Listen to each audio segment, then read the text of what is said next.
Hello दोस्तों, आज 11 मार्च और 11 मार्च को बनने वाले इंपॉर्टेंट करंट अफेयर्स को हम आपके लिए लेकर के आए हैं। अगर आप किसी भी कॉम्पिटिटिव एग्जाम की तैयारी करते हैं तो ये क्लास आपके लिए बहुत ही महत्वपूर्ण होने वाला है। तो आइए क्लास को स्टार्ट करते हैं। अगर आपको क्लास अच्छा लगे तब वीडियो को लाइक करें, चैनल को सब्सक्राइब करें। लेकिन आज के करंट अफेयर्स देखने के पहले हम कल का जो करंट अफेयर्स आपको बताए थे उसका हम एक बार रिवाइज कर लेते हैं।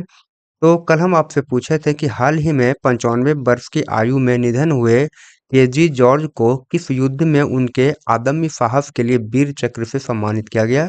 तो 1965 के भारत पाक युद्ध के लिए इसको दिया गया। अगला प्रश्न आगे है, भारतीय रिजर्व बैंक ने हाल ही में किसे फिनो पेमेंट बैंक का अंतरिम मुख्य कार्यकारी अधिकारी नियुक्त करने की मंजूरी दी है। तो आपका जो उत्तर होगा वह केतन मर्चेंट आपका सही उत्तर हो जाएगा। अगला प्रश्न हम आपसे पूछे थे कि पुरातात्विकविदों ने हाल ही में किस देश के सैन जूलियानो पुरातात्विक स्थल पर जो है लगभग 2600 वर्ष पुराना एक्सट्रैक्शन मकबरा खोजा है। जो आपका उत्तर यहाँ पे इटली सही हो जाएगा। और हम आपसे पूछे थे कि T20 विश्व कप 2026 के फाइनल में भारत ने किस टीम को हरा करके अपना तीसरा T20 विश्व कप जीता। तो आपका उत्तर था न्यूजीलैंड, जो कि 96 रन से न्यूजीलैंड को हराया गया था। आगे हम आपसे पूछे थे कि संयुक्त सैन्य अभ्यास लमित लमितयाए जो कि 2026 में हुआ था, भारत और किस देश के बीच में आयोजित किया गया। तो भारत और यहाँ पे सेशेल्स के बीच में आयोजित किया गया था। अगला प्रश्न हम आपसे आगे पूछे थे कि अली खामनेई की मृत्यु के बाद ईरान का नया सर्वोच्च नेता किसे नियुक्त किया गया। तो आपका उत्तर था उनके बेटे मुज्तबा खामेनेई को। अगला प्रश्न हम आपसे पूछे थे कि all England open badminton championship 2026 के पुरुष एकल फाइनल में भारतीय खिलाड़ी लक्ष्य सेन को किसने हराया। तो आपका उत्तर था यहाँ पे ताइवान के लिन चुन यी ने हराया था। अगला प्रश्न हम आपसे पूछे थे कि हाल ही में हिमाचल प्रदेश के किस जिले में जो है उच्च पर्वतीय संरक्षित क्षेत्रों में पहली बार सांभर हिरण की उपस्थिति दर्ज की गई। तो आपका उत्तर यहाँ पे चंबा जिला था। और हम आपसे पूछे थे कि वैज्ञानिकों ने हिमाचल प्रदेश के सिलोन क्षेत्र में फलों की मक्खियों की कितनी नई प्रजातियां की खोज किया है। तो तो यहाँ पे आपका उत्तर दो नई प्रजाति सही था। और हम आपसे पूछे थे कि हुरून ग्लोबल रिच लिस्ट 2026 में भारत के किस बॉलीवुड अभिनेता ने 1.13 अरब डॉलर की संपत्ति के साथ जो है जगह बनाई है। तो आपका उत्तर यहाँ पे शाहरुख खान सही था। अब बारी है आज के करंट अफेयर्स का। तो आज का करंट अफेयर्स में पहला प्रश्न है कि भारत सरकार ने 2027 तक अंतर क्षेत्रीय बिजली संरचना क्षमता को कितना करने का लक्ष्य रखा है। तो आपका जो उत्तर यहाँ पे हो जाएगा वह हो जाएगा 143 गीगावाट। आपका उत्तर यहाँ पे बी नंबर सही हो जाएगा। और यहाँ बोला गया कि भारत सरकार ने जो है बढ़ती बिजली मांग को पूरा करने के लिए राष्ट्रीय ग्रिड को मजबूत करने के लिए जो है 2027 तक अंतर क्षेत्रीय विद्युत संचरण क्षमता को जो है 143 गीगावाट बढ़ाने का लक्ष्य रखा है। अगला प्रश्न की हम बात करेंगे तो आगे है, सीआईएसएफ स्थापना दिवस हर वर्ष किस दिन मनाया जाता है। तो सीआईएसएफ स्थापना दिवस जो है 10 जनवरी को मनाया जाता है। आपका जो उत्तर यहाँ पे होगा ए नंबर सही हो जाएगा। और केंद्रीय औद्योगिक सुरक्षा बल यानी कि सीआईएसएफ की स्थापना जो है 1969 में हुई थी और देश की महत्वपूर्ण अवसंरचनाओं की सुरक्षा में जवानों के समर्पण को सम्मानित करने के लिए जो है हर साल 10 मार्च को यह दिवस मनाया जाता है। अगला प्रश्न आगे है, 2026 फीफा विश्व कप का फाइनल मैच किस स्टेडियम में खेला जाएगा। तो 2026 जो है फीफा विश्व कप का जो फाइनल मैच होने वाला है वह कहाँ पे खेला जाएगा। तो आपका उत्तर यहाँ हो जाएगा मेट लाइफ स्टेडियम, जो कि न्यू जर्सी अमेरिका में है। अगर हम इसके बारे में बात कर लें तो 2026 फीफा विश्व कप का फाइनल मुकाबला जो है 19 जुलाई 2026 को जो है अमेरिका के न्यू जर्सी ईस्ट रदरफोर्ड में स्थित यानी कि मेट लाइफ स्टेडियम में खेला जाएगा। अगला प्रश्न है कि सस्टेनेबिलिटी स्किल के लिए सेंटर ऑफ एक्सीलेंस स्थापित करने हेतु आईआईटी बम्बे ने इस कंपनी के साथ में समझौता किया है, ये आपसे पूछा गया है।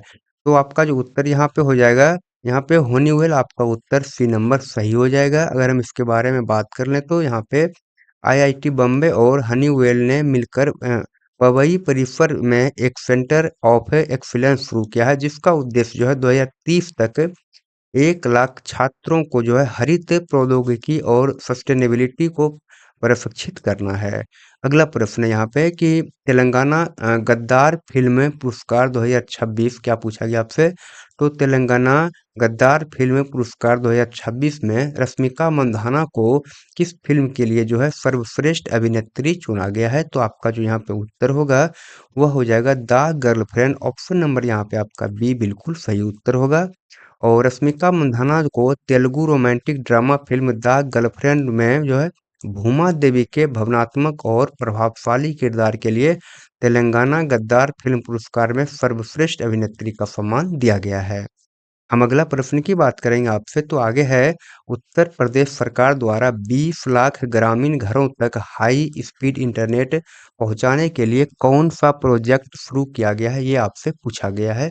तो इस प्रोजेक्ट का जो नाम है वह हो जाएगा प्रोजेक्ट गंगा। आपका जो उत्तर यहाँ पे होगा सी नंबर बिल्कुल सही हो जाएगा। और यहाँ पे है कि उत्तर प्रदेश सरकार ने प्रोजेक्ट गंगा शुरू किया है, जिसके तहत अगले 2 से 3 वर्षों में 20 लाख ग्रामीण और अर्ध शहरी घरों तक जो है हाई स्पीड इंटरनेट पहुंचाया जाएगा, जिससे रोजगार और कनेक्टिविटी दोनों में बढ़ोतरी होगा। हम अगला प्रश्न की बात करेंगे, तो आगे है एआई और स्वास्थ्य अनुसंधान के लिए आईआईटी गुवाहाटी ने किस यूनिवर्सिटी के साथ में समझौता किया है? तो आपका जो यहाँ पे उत्तर हो जाएगा वह आपका उत्तर क्या होगा इसमें से? तो अगर हम बात कर लें तो आपका उत्तर यहाँ पे कोवेंट्री यूनिवर्सिटी, आपका उत्तर यहाँ पे ए बिल्कुल सही हो जाएगा। और अगर हम बात कर लें तो आईआईटी गुवाहाटी ने यूनाइटेड किंगडम के कोवेंट्री यूनिवर्सिटी के साथ जो है एआई फॉर वन हेल्थ पहल के तहत जो है स्वास्थ्य सेवाओं और डिजिटल सार्वजनिक स्वास्थ्य प्रणाली में सुधार के लिए जो है ये संयुक्त अनुसंधान का समझौता किया है। अगला प्रश्न है कि हाल ही के एक अध्ययन के अनुसार किस देश को कोआला, आपको याद रखना है, किस देश में जो है कोआला की आबादी बढ़ने से उनकी आनुवंशिकता विविधता में वृद्धि देखी गई है? तो आपका जो यहाँ पे उत्तर होगा वह ऑस्ट्रेलिया हो जाएगा। आपका उत्तर डी नंबर यहाँ पे सही होगा। और यहाँ बोला गया है कि ऑस्ट्रेलिया के विक्टोरिया राज्य में जो है कोआला की आबादी लगभग 5 लाख तक पहुंच गई। इस तेजी से बढ़ती आबादी के कारण जो है प्राकृतिक उत्परिवर्तन बढ़ा है, जिससे जो है आनुवांशिक विविधता और स्वास्थ्य में सुधार हुआ है। अगला प्रश्न की बात करेंगे, तो आगे आपसे पूछा गया है कि भारत की पहली रिंग मेट्रो यानी कि पिंक लाइन सर्कुलर रूट का उद्घाटन कहाँ पर किया गया है? तो रिंग मेट्रो में जो है भारत की पहली जो है रिंग मेट्रो का जो उद्घाटन किया गया वह है नई दिल्ली में उद्घाटन किया गया है। आपका जो उत्तर होगा यहाँ पे सी नंबर सही हो जाएगा। और इसमें कहा गया है कि प्रधानमंत्री मोदी ने जो है दिल्ली में मजलिस पार्क मौजपुर बाबरपुर कॉरिडोर का उद्घाटन किया है, जिसके पूरा होने से जो है 71.56 किलोमीटर पिंक लाइन अब भारत की पहली पूरी तरह संचालित रिंग मेट्रो बन गई है। हम अगला प्रश्न की बात करेंगे और हमारा ये आज का लास्ट प्रश्न होगा। आज पूछा गया आपसे लास्ट प्रश्न में कि पंचायती राज मंत्रालय द्वारा चुनी गई महिला प्रतिनिधियों के स्थान पर उनके रिश्तेदारों के शासन को रोकने के लिए कौन सा अभियान शुरू किया है? तो आपका जो उत्तर यहाँ पे हो जाएगा वह हो जाएगा से नो टू प्रॉक्सी सरपंच। यानी कि इसका कहना क्या है कि पंचायती राज मंत्रालय ने महिला सरपंच की जगह उनके पति या रिश्तेदार द्वारा शासन चलाने की प्रथा को खत्म करने के लिए खत्म करने और महिलाओं के वास्तविक नेतृत्व को बढ़ावा देने के लिए यह राष्ट्रव्यापी अभियान को शुरू किया गया था। तो ये हमारा ये 10 क्वेश्चन पूरा हो गया। आप हमें बताएं कि आपको ये क्लास कैसा लगा। अगर आपको क्लास अच्छा लगा हो तो आप वीडियो को लाइक करें, चैनल को सब्सक्राइब करें। हम मिलते हैं आपसे अगले क्लास में, तब तक के लिए बाय, थैंक यू।